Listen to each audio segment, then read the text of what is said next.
Yeah, comics are doing so good, guys. Comics are doing so good that Spider-Man writer Dan Slott is literally begging people to buy his new Spider-Man comic. A Spider-Man book. A Spider-Man book. Okay, so let me paint a picture for you of what comics was like when I was a young teen, buying comic books at the shop back in the early 90s. Every Spider-Man book sold. Every X-Men book sold. Right? Actually, Batman was the outlier. It was basically the sales charts were, it was all the X books, Spider-Man books. You get your Punisher in there. And I'm talking pre-image. I'm not talking after image. And then, you know, if there's anything left over, it'd be like a Batman title. Superman didn't sell. Justice League didn't sell. Pretty much nothing from DC sold except the occasional Batman book, and that was only if there was room. Fast forward to 2026, and the script has been flipped. Now DC is dominating the sales charts, and every other book is a Batman variant, for God's sake. Like, come on. But they're dominating the sales charts, and Marvel, other than Spider-Man, they don't have a lot going for them. The X-Men are in the gutter. I mean, seriously, at this point, the X-Men just in the 70s, the X-Men book, I mean, the X-Men wasn't a big hit in the 60s. They were just rerunning X-Men stories. I'm like, you'd be better off just going back to the 80s, 90s and get some John Byrne, Chris Claremont X-Men stories and just rerun them in the main line. You know, you'd be a hell of a lot better off than what you're doing now. But this is astounding. Everybody's like, oh, guys, things are so good. Comics are good. Comics have never been better because absolute Batman, because one fucking book is selling. And even Robert, I think it was Robert Kirkman, he said that the entire industry basically is living and dying on one comic book character. It's Batman. But when you can't sell a Spider-Man book without your writer begging people to buy it, and that is like their flagship title, their flagship character, you've got a huge problem. And I have to wonder, you know, now that we're going to have a regime change at Disney. Now I'm going to go back and I'm going to remind you guys that I did work on Disney Comics for like 15-ish years, 15, 20, almost 20 years for different publishers. I made a lot of friends along the way. Made a lot of enemies along the way too, because I have a mouth on me, but I made some friends at Disney Worldwide Publishing. And one person in particular came to me in, I think it was about 2016, 2017, and said that at that point in time, Disney was looking to outsource Marvel Comics. They were looking, that's just how they do things at Disney. They don't publish their own books, right? So they were going to outsource Marvel just like they did everything else, and they were going to do some tests. And then I think it was about 2 years later, IDW started doing those all ages books, and that was the test. And they failed. They scrubbed out massively. It was a huge failure. Then the Star Wars books, not good. And the mainline Disney characters, basically IDW dropped the damn ball across the board. Do you remember that one issue of Star Wars where they made Sam Jackson, Mace Windu, look like a literal monkey in the book, and it was like on the cover of the book, and that somehow got published? I'm like, I know Disney's like really freaking ridiculous about stuff. Like they look at everything. Like I had a cover sent back like 3 times because I put guardrails on the test track ride in Walt Disney World on the one cover I did, and they said, well, it implies that the ride's unsafe. I'm like, it's on the damn ride. Yeah, I'll make sure they have seatbelts too. I'm like, oh my God. So they are like absolutely ridiculous with things. But yeah, they scrubbed out. And here we are, everybody trying to convince us that the comic book industry is fine, that everything's good. And Dan Slott, who, you know, love him or hate him, some people like his stuff. I mean, look, his stuff sold in the day. I mean, it definitely sold. Superior Spider-Man sold pretty well, if I remember correctly. But he's kind of an insufferable asshole, you know, to fans. Like, he does not get along with the fans. He blocks, everybody was calling him Slotto Blocktavius because he was blocking everybody who disagreed with him. But now he's on bended knee trying to get people to come back to Marvel. And I think it's too late. I think it's way too late. The kids that would have read Marvel comics now, if you gave us good Spider-Man, X-Men stories, They're reading manga. They're reading My Hero Academia. My Hero Academia should be X-Men, right? It basically is doing a better job of being what X-Men was to our generation than, than the actual X-Men, which are just a bunch of Tumblr shipping bullshit. So yeah, this is what he said, and shout out to Rob Liefeld who actually retweeted this. I'm very grateful. Big fan, by the way. But yeah, he basically said that this is his book, his brand new, Spectacular Spider-Man Brand New Day. Brand New Day. I don't know. It's going to get canceled after issue 5 if people don't buy it. Like, that is ridiculous. And the solicitations, I guess, is not doing great. You can go find the video. I don't want to, because here's the thing, knowing Dan Slott, if I put a link to the video in my video, he'll probably flag it, because he probably would.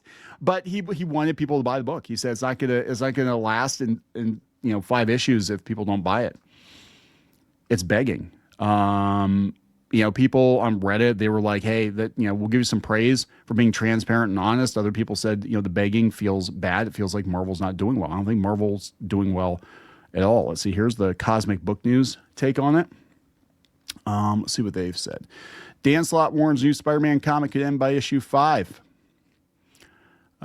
He said in the video making the rounds, Slott directly asked fans to put the series on their pull list and urges comic shops not to treat it like just another Marvel launch. He says issue 1 will get ordered because it's the first issue.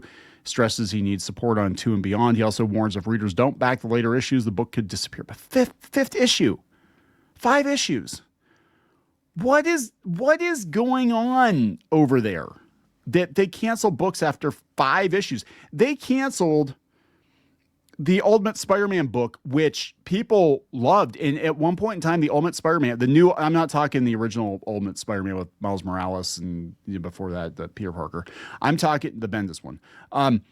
The new Ultimate Spider-Man, for those of you who don't know, for about 1.5 years, 2 years, they brought back Peter Parker as a family man. He's married to Mary Jane. Now he gets his spider powers as an adult.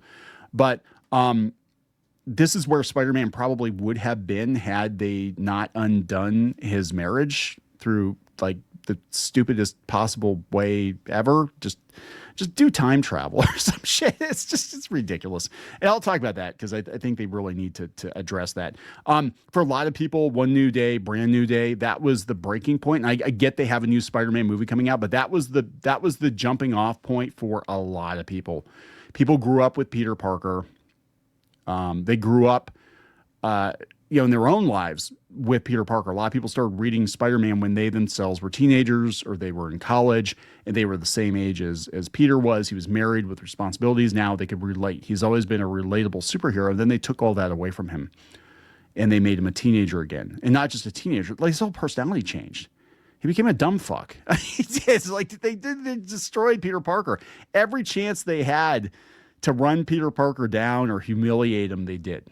And I get the guy's always had bad luck, right? I get it. That's part of the character of Spider-Man. But damn, he cannot catch a break.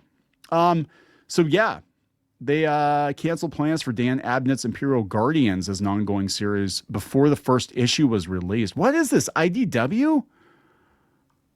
Wow, Dan Slott says support issue 2. He says fans who enjoy the Spider-Man run should order the book now. And he turns to retailers and begs them too. That tells you that Marvel knows a flashy issue 1 doesn't mean much if the numbers fall apart right after. What the hell is going on? So yeah, Rob Liefeld has been sounding the alarms, and people keep saying he's negative. This guy was one of the biggest artists in Marvel history. Like, Rob was huge. Deadpool is a huge character. They're still making money on Deadpool.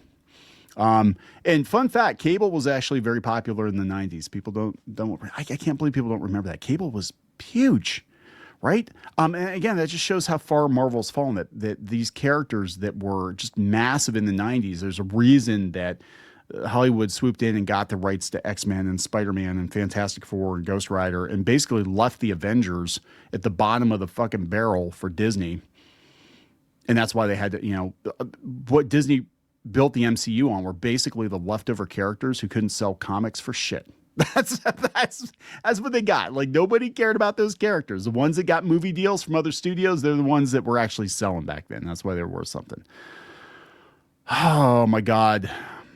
Yeah, so I said, and he actually retweeted that too, which again, I'm very thankful. Thank you for that. I said Dan Slott's begging for people to buy his new Spider-Man book. Dan, just talk to the powers that be and talk them into undoing One More Day. Then put somebody like Todd McFarlane on the issue, undoing what might have been the biggest mistake in modern Marvel Comics history. Charge like $10, make an event, money in the bank. You're welcome. Yeah, you undo One More Day and you somehow get Todd McFarlane to come back and draw that issue, giving fans exactly what they want. You could charge whatever the hell you want to charge for it. You put a chromium whatever fucking cover on it, and just as long as you stick the landing and say, look, we're going to do right by the fans, we're going to do right by these characters. But I don't know if anybody at Marvel gives a shit about the comics anymore. It really does. I mean, I read these Substacks by Tom Brevoort, and it just feels like they're phoning it in. They're just waiting to retire. They don't care. And the thing is that Disney doesn't care either. They don't care. The same person who told me that they were looking to outsource the comics to save money, right? But the reason that they were looking to outsource the comics is that comics to them meant less than a t-shirt. Like, they make more money on a t-shirt because they buy that piece of art one time and they use it for 20, 30, 40 years. They throw the same Spider-Man on a can of, pea soup or whatever that they put on underoos and whatever. And they make money off that single piece of art forever. Comic books, you got to crank out 20 plus pages of full color art every month. And then you have to deal with all the difficult people in the industry who are out there talking shit and driving off customers. And they've been driving off customers for at least a decade now because they cannot shut up about their politics. They can't just entertain people. Everything has to be political. But it's very weird. It must be bad. If you've got Dan Slott, who, I don't know him. I've never met him, but I know I'm blocked by him because I think I follow the wrong people or something. This is a guy who has had a very abrasive, acrimonious relationship with fans, and he's out there begging these people to buy his book. This company's fucked. I'm telling you. And once Tomorrow gets in there, this whole regime might just take a look at it from top to bottom and be like, you know what? Yeah, it doesn't make sense to publish comic books anymore, does it? We'll just outsource it. We'll send it to the Netherlands. We'll send it to Italy. We'll send it to Japan. We're not going to make new Western comic books. We're just going to make Avengers manga because that'll probably sell better. And the truth is, it probably would sell a lot better than what they're doing now. So I'm going to wrap it up. Please subscribe. We'll talk later.